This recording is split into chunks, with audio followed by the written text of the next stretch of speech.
Hi guys, welcome back to my channel. Today's video is going to be a hot one. MBTI is always very hot, maybe a little bit too hot to the point that it's becoming commercial and people are not really taking it seriously now. When things are on the rise, everybody wants to jump on the bandwagon, but when it gets too popular, people start doubting it. So I'm here to demystify some of the misconceptions about MBTI and put things straight because I personally found this tool extremely useful. Yes, I'm a certified practitioner with the official MBTI, but at the same time, I also dig deep into the rabbit hole of Carl Jung's depth psychology, his works, and of course, getting a lot of insights from C.S. Joseph in terms of Dr. John Beebe's work, Linda Barron's work, and it's really all the facets of psychology that has really made me to dedicate this time towards all this series relating to MBTI, because MBTI is really now the only way that I can relate to most people because it's becoming like a pop psychology. Sad to say, good and bad thing, of course. There's pros and cons, but it is helping me to talk about self-awareness in a way where it's more relevant. And obviously, without self-awareness, then you can't have self-development. And that's what I'm all about. Why you might be mistyped, and really the truth about why this is happening. Are you sure you are typed correctly? It's really something that you need to ask yourself before you go really deep into what MBTI and how you're going to use it. Imagine being mistyped and finding yourself dissociated and confused with some of the analysis or the prescription or the advice out there because some things just don't resonate with you. And why? Ultimately, the whole idea of self-awareness is, I don't think there's a final destination. I think it's a whole process. It's a learning journey. You need to continue practicing self-awareness in order for you to constantly be up to date and be aware in that present moment, right? And so it is about finding the truth and what it means to you. And therefore, this video is going to be quite important because lately, part of my professional work, I'm also doing a lot of MBTI workshop and talking to people one-to-one. And because of that, I have also discovered a lot of instances where people are not true to themselves. They are not doing that with intentions, of course. It's not on purpose, but they don't realize that there is a particular way and there is a particular importance being as true to yourself as possible when you are taking the assessment. So, are you sure you are typed correctly? There are actually studies suggesting that 70% of the people who have taken this test get it wrong. 70% is a pretty high number. So if you ever wondered why your results just doesn't resonate with you, some parts aren't, probably you want to watch this video until the end. Let's first discuss why mistyping happens. Number one, tests only ask you to choose whether you prefer to be more intimate or one-to-one, or do you get more energy when you are in a group or when you are doing social activities. It's pretty standardized, straightforward questions like that. And so because the questions are categorized in those individual letters like extrovert, introvert, E and I, sensing, intuition, S and N, thinking, feeling, T and F, so that's when the result becomes very one direction. It's, because majority of my answers and the questions are based on extrovert, introvert, I will end up being a particular, like I'm more extroverted, and then I am more sensing, I am more thinking. It's not wrong, but it's a little bit too simple because humans are way more complex than that. Therefore, there are things like cognitive functions, four sides of the mind, which part of the mind that you're focusing on, and so it is actually deeper than that. I mean, even learning MBTI at level 1, understanding what each letter means for you and how each letter stands for other people and how they're different or similar to you, is really helping in some sense. It's just that if you stop there, that's when you can misuse or not truly utilize the whole point of personality. So there is an over-reliance on dichotomies. Point number 2, situational answers.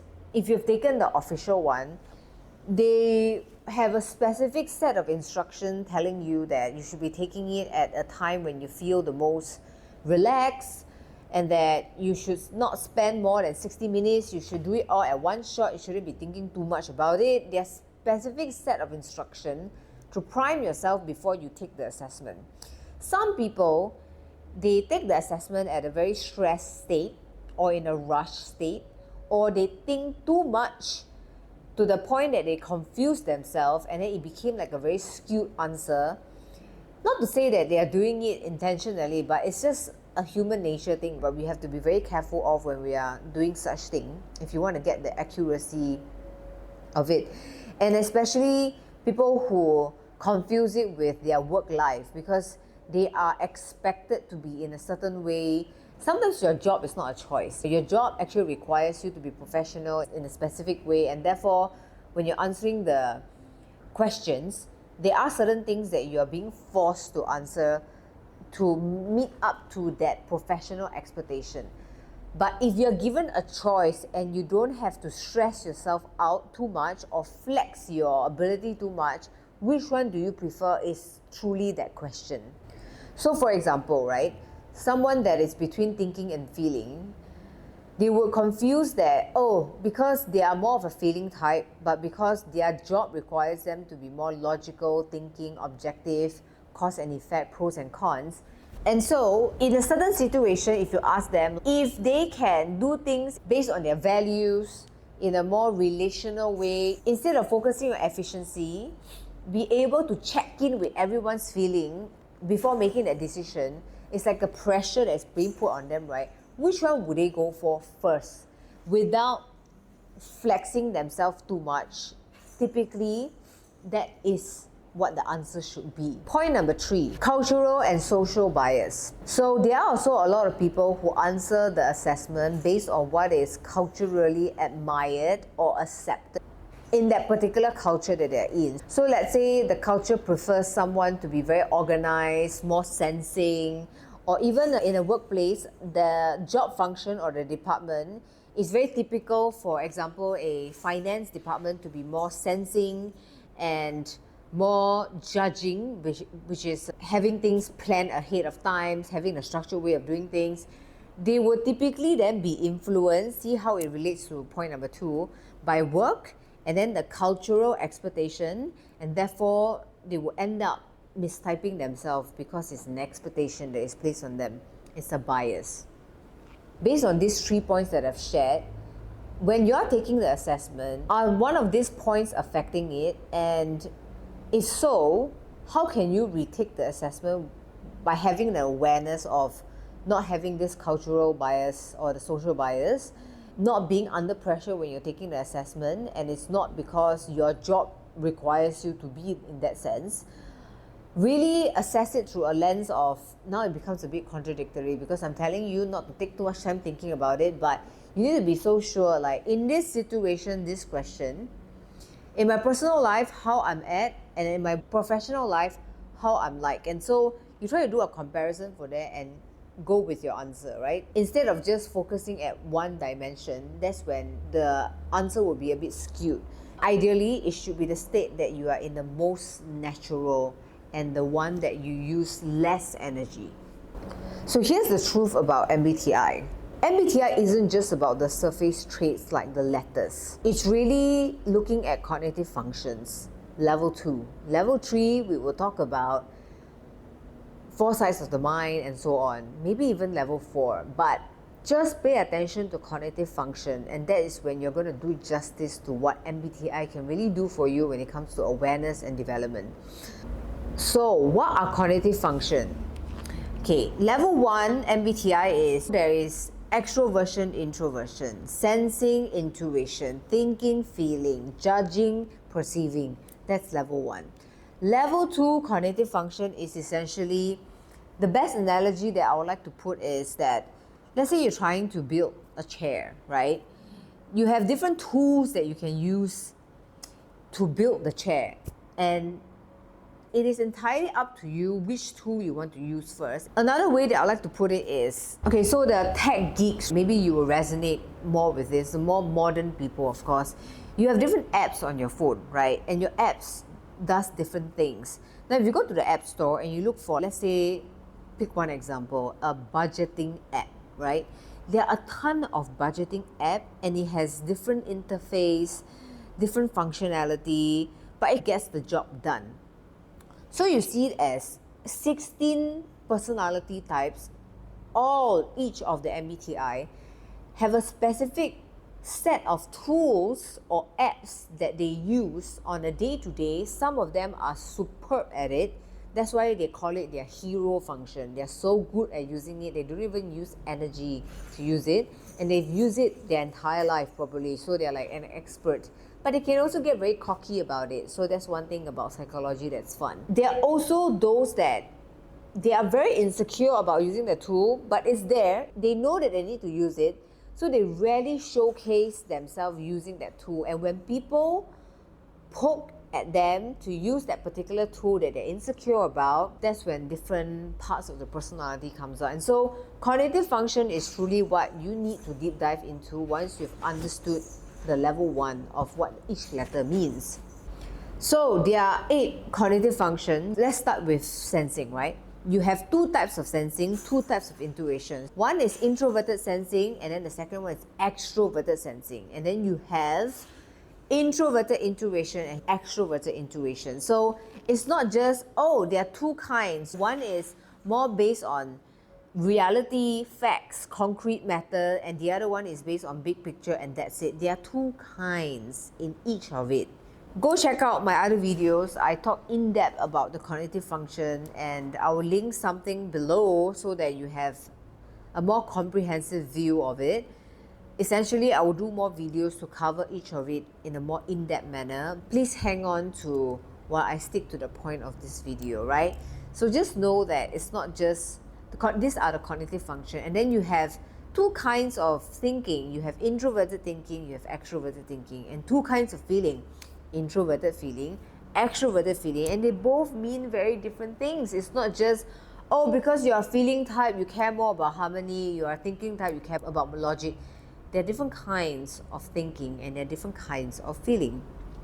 So to give a concrete example, you have an ENFJ who is very well versed in extroverted feelings. So they are very aware of the harmony and the feeling of other people. So they are like social justice warrior. They care about how everybody feel towards a situation. So if you go to a wedding, for example, and then you dress oddly, the ENFJ will probably feel very insulted, even though they're not the bride. They will feel like you are trying to take away attention from the bride. They will see this as a social faux pas. It's a no-no. It's a social no-no. So that's why the social justice warrior. So for ENFJs, because they have extroverted feeling, extroverted on the outside, they may not necessarily care about their feelings so much. As long as other people are harmonized and feel good, they feel good. Versus the introverted feeling, which is found in INFPs, introverted feeling hero. They care so much about their own values, about how they feel about something, and not how other people feel. Essentially, these are the people who are very true to themselves, and they're not going to be faking it their way through just to people please everyone. They will stick true to what they believe in, their principles, and they will live by it. So they will do things that aligns with them authentically. This is what the FI user, the introverted feeling people would do, which is the INFP. So you see how the 2 cognitive functions are different, and this is how you get a bit more detailed to understanding what your MBTI type is. And when you understand cognitive function, you wouldn't just blindly just base it off the test. Okay, now after understanding cognitive function, this is when you not just purely depend on the assessment result, but after you get the assessment result, you ask yourself like, okay, it seems like I'm an INFJ. So am I really using introverted intuition as my hero all the time, and I have extroverted feeling as my second function? How do I show up every day? How do I behave? Does it correlate with the cognitive function? That is a more accurate way of understanding your type.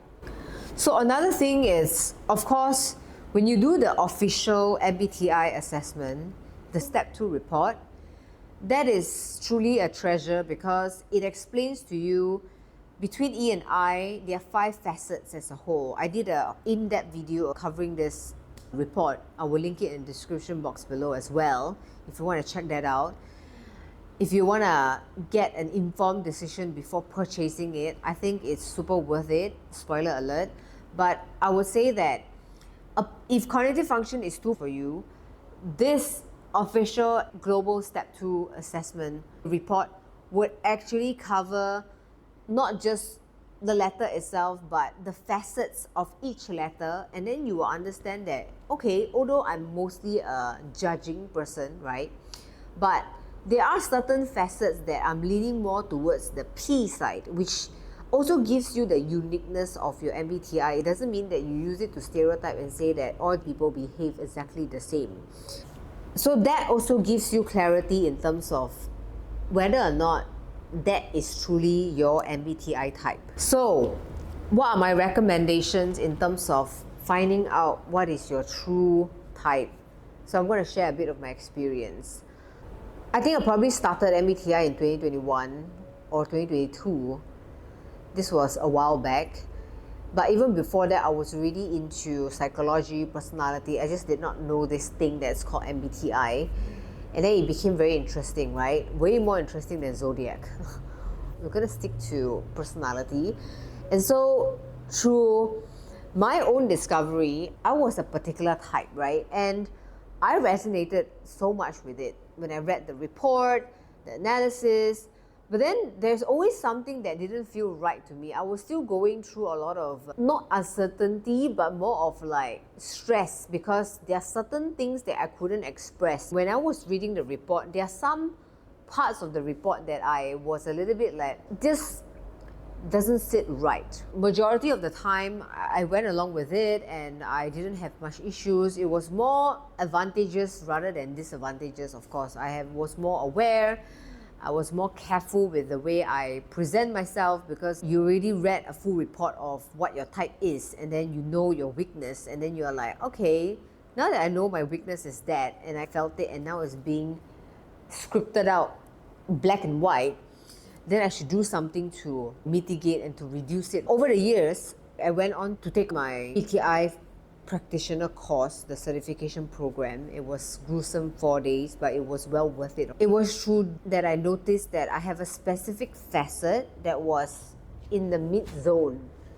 It was not in preference or out of preference. So for people who are familiar with the official report, you will know these terms. So it's either you're out of preference compared to that particular type, or you're in preference. It's predicted that, let's say, a sensing person is supposed to be in this facet, right? I had one facet that was actually mid-zone. It was in between. And even before taking the official assessment, when I was taking the 16 personalities, the percentage, if you guys recall, that you have a certain percentage of how extroverted you are and things like that. I have a particular function that was quite in the middle. It was just a few percentages leaning towards the other side.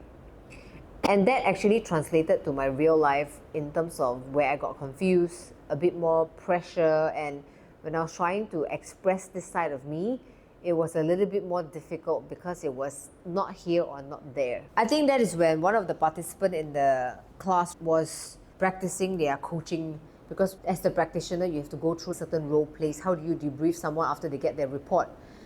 And she was practicing it on me, and she was using some of the cue cards that was provided by MBTI. And she asked me a few questions to clarify, questions that are outside of the assessment. She asked me a few situational questions that prompted me to know that actually I was more of that function rather than the other. And that gave me a lot of clarity in understanding my type. And so I would say that first things first, if you don't have a chance or never got to know the official MBTI Global Step 2 assessment report, go for that. That will give you a lot of clarity and be very sure of your type. And you can engage a practitioner to do the debrief with you and ask you those clarifying questions for you to get to the truth of what your type is. Secondly, what I did was, I of course was a very curious person. I never just want to take the answer for what it is. I just want to make sure that I'm getting all the perspective. And so I approached C.S. Joseph because I found I was actually part of his members portal, and I had the privilege to do that one-to-one consultation with him.